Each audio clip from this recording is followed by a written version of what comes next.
Welcome to College Admissions Real Talk with Dr. Aviva Legatt, a podcast for students seeking to get admitted to top-tier colleges.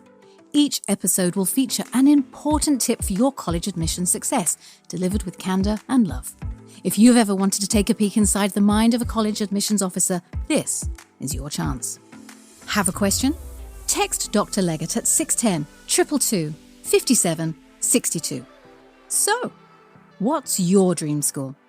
Welcome to College Admissions Real Talk. This is Dr. Aviva Legatt, founder and elite admissions expert at Ivy Insight and author of Get Real and Get In. Today, we're going to be talking about job crafting. Now, job crafting might sound like something that's not relevant at all for college, but hear me out. If you don't believe me, just think, you know what, this is coming from an Ivy League professor, so it must be right on. Yes, I have taught and teach at University of Pennsylvania in the Organizational Dynamics program. And one of the things that I talk about with my students that I think is super relevant to the college process and to you specifically is this concept of job crafting. So job crafting is this idea of taking a mindset and taking your skills and organizing those things in such a way to make your life less boring and more fulfilling along the way. Job crafting allows you to shape, mold, redefine what you do every day so that it feels energizing and it stays fresh. According to this article by Dan Cable, which is in Harvard Business Review Ascend, a lot of us grew up thinking that when we got hired by somebody, we would know exactly what to do based on what was written in our job description. Maybe you feel this too. Maybe you have an English class, you know you're supposed to read a book, you're supposed to turn in a book report, and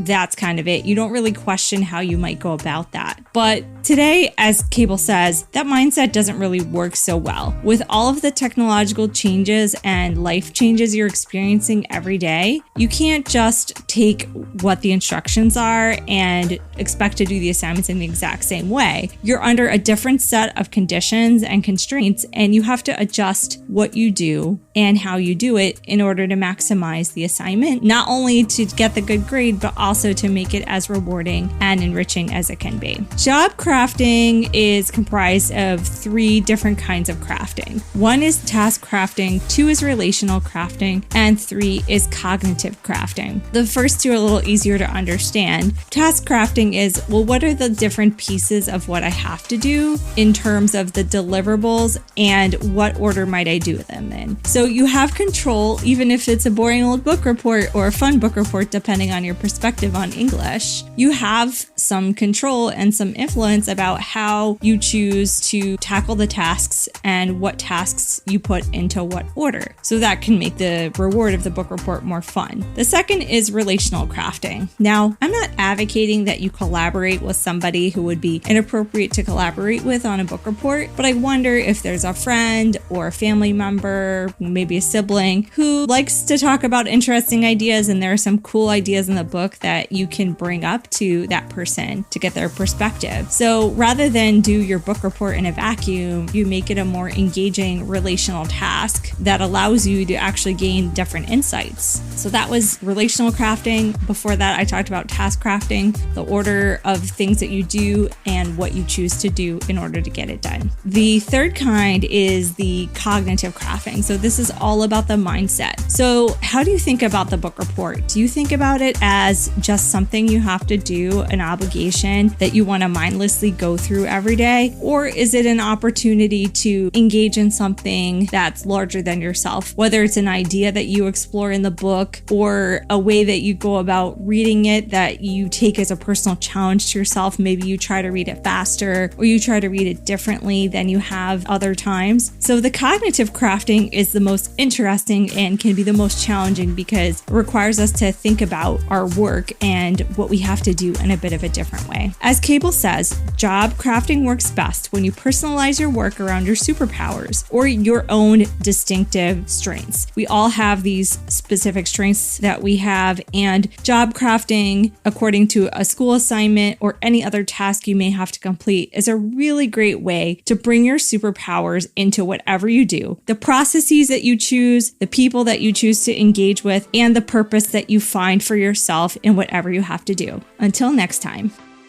College Admissions Real Talk is hosted by Dr. Aviva Legatt, edited by Stephanie Carlin, and produced by Incontrera Consulting. I'm Caroline Stokes, and this has been your daily boost of college admissions insight. Have a question? Text Dr. Legatt at 610-222-5762. For more information on Dr. Legatt and Ivy Insight, visit www.ivyinsight.com. And you can pick up Dr. Legatt's book, Get Real and Get In, at major retail outlets across the world. Insight.